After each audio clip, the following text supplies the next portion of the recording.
Blog Talk Radio.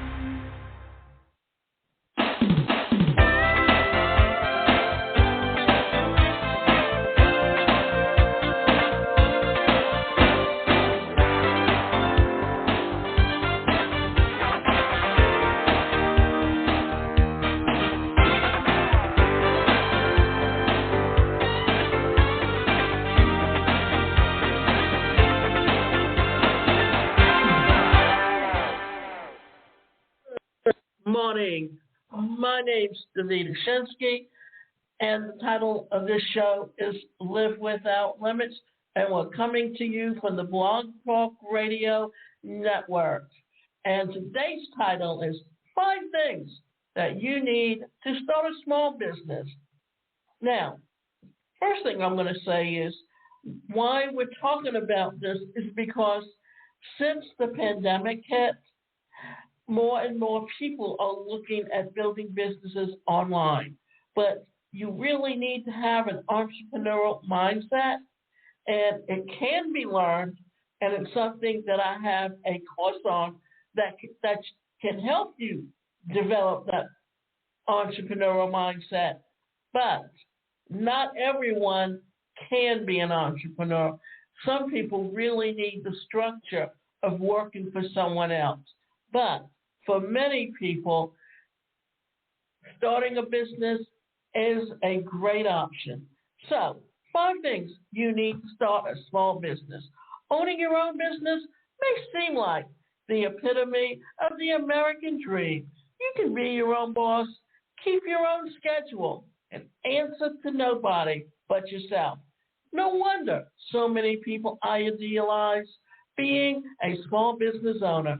However, while working for yourself can seem ideal, most people are not prepared for the amount of time, money, patience, and research that starting a business entails.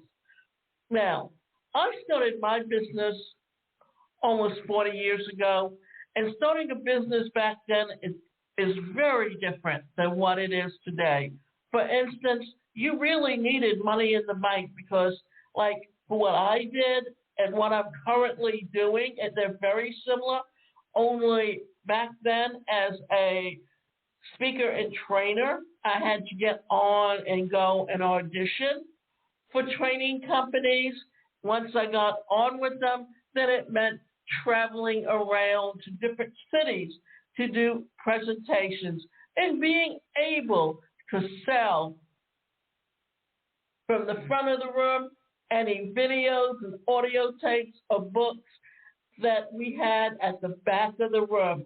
And for many people, that helped them actually increase their income because you got a percentage off of those sales. And it's kind of like affiliate marketing is today, that you're helping to sell someone else's product. Only thing was, you were making $250 a day, and you got a percentage off of back of the room sales. So if you were lucky, you were making like $500 a day. And yes, in the 70s and the 80s, $500 a day seems like a lot of money, but you got to look at it this way. If you figure out that you have to be up and ready and in your room by 7 in the morning so you can set up the room in the way it needs to be set up, that you have to make sure that you have enough materials to hand out to everyone that's attending the session. And then at the end of the day, you have to take and break up anything that's left over in the back of the room and ship it back. And then travel by car to the next city, figure out how much time you just spent and how much you made, and it comes out to maybe no more than $10 an hour. And yes, at that time, $6 an hour was what someone made per hour working, and $10 was above that. But even in today's times, and money back in the 70s and the 80s, the 20th century went much further than money does today. But if you you have to consider you are probably putting in 12 hours or more a day. So how much money were you making if you were making $500 a day per hour? Figure that out. So, what do you need to start a business? To determine whether starting a business is right for you, it's essential to know what will be required of you to start and maintain your endeavor. For one thing, time. Having significant time is one of the biggest stumbling blocks for many people who want to start their own business. What are the most important skills you need when you are balancing a day job with running a small side business? Is good time management skills. Learning to prioritize tasks is difficult, but if you fail to do so, you may end up alienating customers and vendors that you need to work with. Learn to take care of your jobs that must be done immediately as soon as possible and delay doing the project that you know can wait. Prioritizing business tasks is key, but it doesn't stop there. Prioritizing personal tasks as well to make sure that you carve sufficient time in your busy day to devote to your startup. This is another thing that, especially today, that many people are starting home businesses while they're working somewhere else. And what does that entail? Well, that means you're probably putting in 6 to 8 hours a day working on your job. Then you've got to come home. You've got to have dinner. You've got to make time for family. And then, and only then, after all of that, you need to plan for a couple of hours to put into your business. And there's many different things that you can do as a side hustle today that can generate and become your income over time. But you also have to be able to devote the time to developing relationships in order to build your income. The thing is, today, by starting a business online, you don't need as much money as you would if you were actually opening up a brick and mortar store. Because if you want to open up a brick and mortar store, you have to have anywhere from $250,000 to $500,000 in the bank just to get started before you even make that first dime.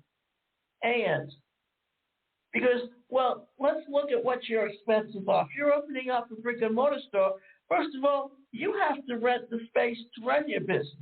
Then you're going to have to renovate it. Then you're going to have to look at putting on and setting up your utilities, like your lights and your phone. Then you're going to have to put together and order your products. Then you're going to have to hire and train your staff. All of this before you even open your doors. Whereas if you're starting a business online, and the thing is that every brick and mortar store also needs to have a website. Because if you don't have a website or an e-commerce store on the internet, you are losing money. And if you're looking at doing a startup, well, you also need to look at what type of platform you're setting your website on. Because if you're looking at Shopify, yeah, they have a great e-commerce store. But as you keep getting more and more customers, they keep increasing their fees. And then you have to go purchase separately all of the tools that you need to be able to run that business. And I happen to have found a platform called Builderall where it's all built right into their platform, that I have access to an autoresponder. I have access to a magazine app. I have access to a calendar to set up appointments.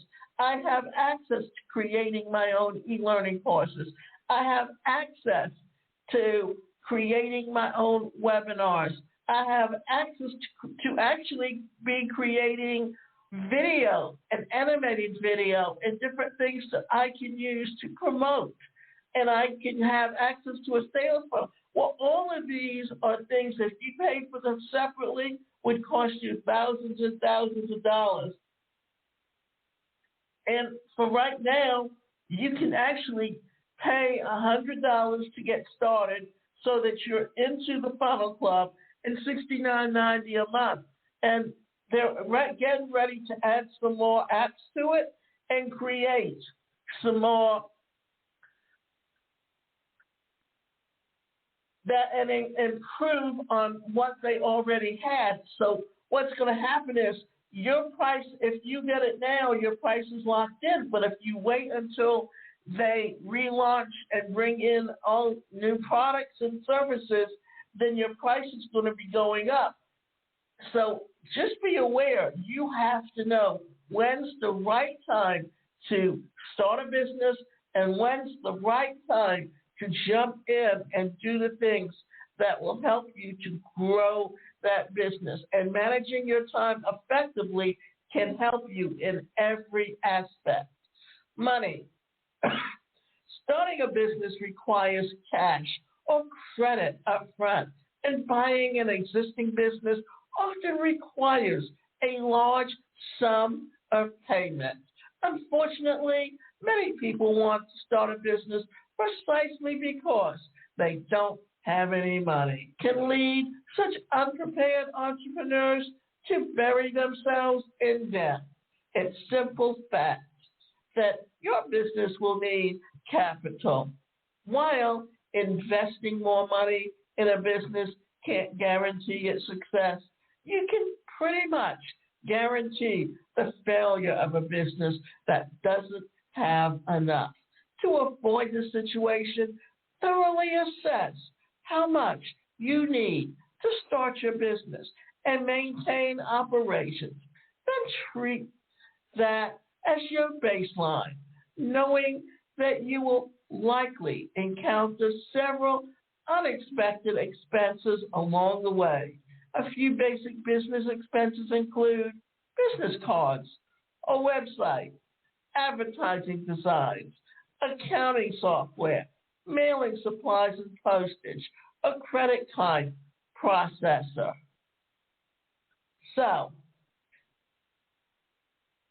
remember, even if you have an online business, you can use a third party like PayPal or Stripe and have a super checkout that's linked to your website or your e-commerce store. And you have to have a way to be able to take credit cards. And also, remember this, if your business is online, you're actually an international business because you can be doing business from all different countries. So be aware of what's available and what's not available and how you can incorporate that into your business. And the neat thing about a website is, back in the day, if I was doing a seminar and we had to get printed up brochures, if there were mistakes made or changes made from the time you actually submitted it to the time you needed it, well, then you had to throw all those out and then reprint everything up with the changes. If you've got a website, you can go in and in seconds make the changes. That's the neat thing about how technology has helped improve running businesses online. Patience, drive, and ambition aren't enough. Sometimes the early bird gets the worm, and other times the slow and steady wins the race. Be patient and don't fall prey to those common misconceptions. Don't expect to turn a profit immediately. Many people get discouraged when they end each day with less money than they started with, even if they made sales. It takes time and certain volume of sales to see forward progress and there will always be days that are slow. Be aware of your monthly nuts or the amount that you need to clear in order to break even and make them your goal. And not cash in your pocket at the end of every day. When a business is getting off the ground, it can take a while before the profit reaches or exceeds the fixed monthly cost to incur to run it. Also, look at the reason when you're building a business online, you need an autoresponder is you need a way to develop relationships with your customers. And if you have to set up an affiliate program connected to get people to help you sell your products, then that needs to be some things that you need to look at in helping you to build and grow that business. Expect mistakes. I'm still kicking myself for things that I did wrong in the early days of my first business. But while those mistakes cost me money, I learned from them. And I have used that knowledge to prevent similar events from occurring again. Mistakes can be valuable experiences. Always remember this. Failure is a learning experience. Don't look at failure as something that or an excuse to give up. Just look at that as a stepping stone and look for other ways to solve the problem. Realize that you can't make everyone happy. Unfortunately, the customer is not always right, but you can't let it get you down. For example, if you let one credit card chargeback ruin your day, you may lose other sales because you can't focus on your job or provide good customer service. Research your industry and market to get a sense of what the customer expects and what types of issues that you may run into when you encounter difficult customers. Learn from the experience based on, okay, let's okay, let's back up a little bit. So you may lose other sales because you can't focus on the job or provide good customer service. So research your industry and market to get a sense of what the customer expects and what types of issues that you may run into. When you encounter difficult customers, learn from the experience and don't take it personally. Some tasks are monotonous. Patience is key, even for people who turn to a hobby into a business and really enjoy the day-to-day work, but despise the rest of the work that running a business entails, such as accounting, doing taxes, advertising, and managing your staff. You don't have to enjoy filing quarterly taxes, but you do have to accept that doing the unglamorous and boring tasks is what makes running a business possible. Now, this is also a time when you need to look at and expect and how to outsource things that you really don't want to do. These are things that some people don't realize. There are options because especially if you're a one-person business, when what you need to do is have a business plan, know what money is going to be going out every month, and kind of estimate how much you expect to have and realize that it's going to take time. It's going to take building up relationships in order to get you to that point in time.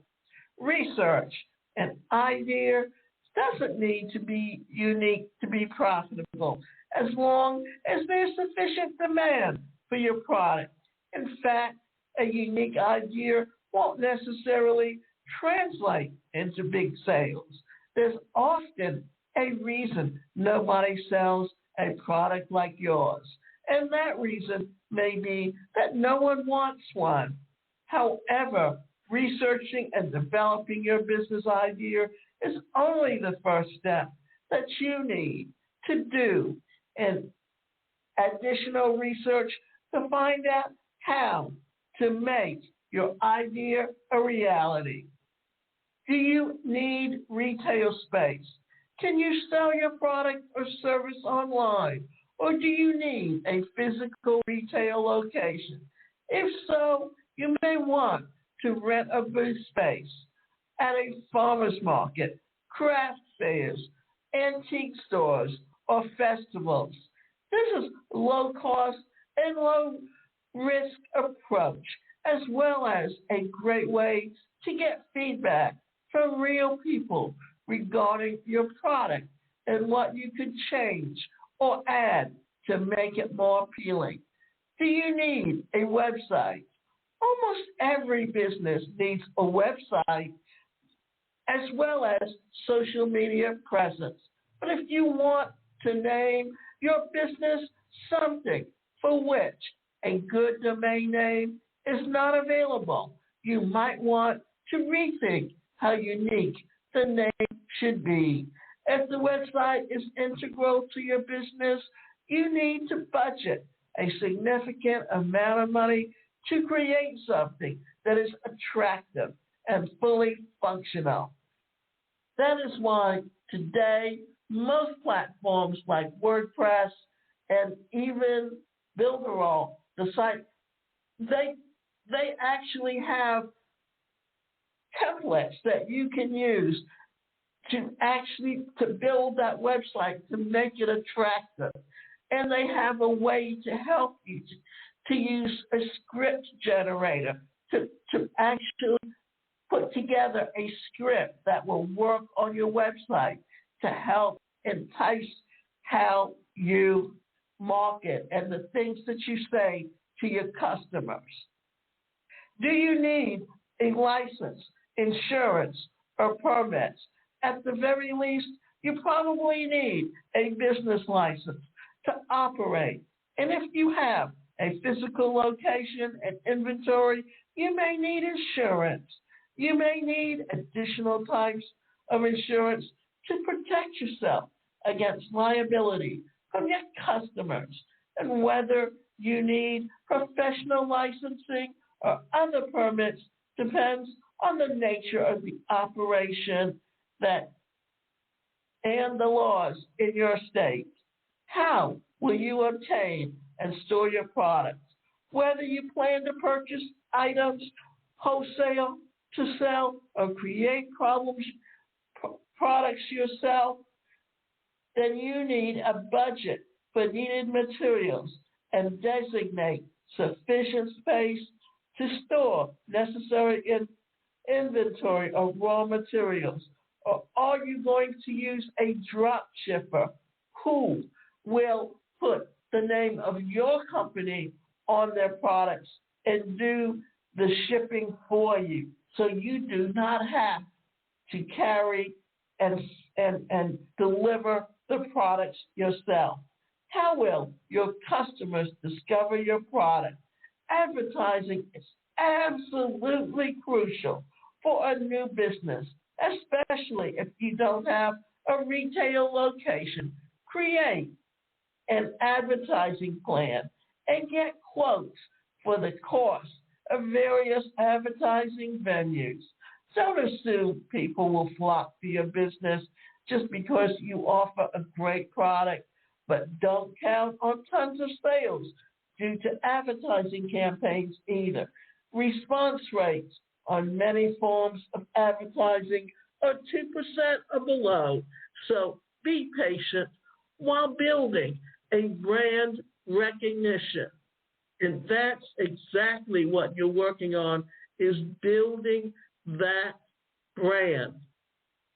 How will customers buy and receive your product? If you have a website, you need to apply for a merchant account with a company such as Authorize.net in order to accept credit cards. You should also have business credit card and a bank account for your business to keep funds and expenses separate from your personal money. Determine how you plan to ship merchandise as well as the most cost-effective method. You should also consider the cost of insurance, the cost of packaging materials, and the time frame that your customers expect to receive the items. How will you initially fund business expenses? If you start a business with only enough startup funds to run it for a month or two, you are practically guaranteeing that it will fail.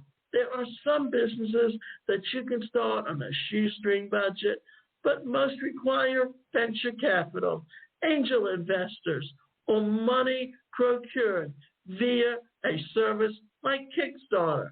Most investors want to see that you have money online as well. This ensures that you will be especially motivated to run the business well, so you won't lose the funds you've invested. Many people charge business expenses to a credit card, but if you must use a credit card, it's best to open an account specifically for your business. How much will it cost?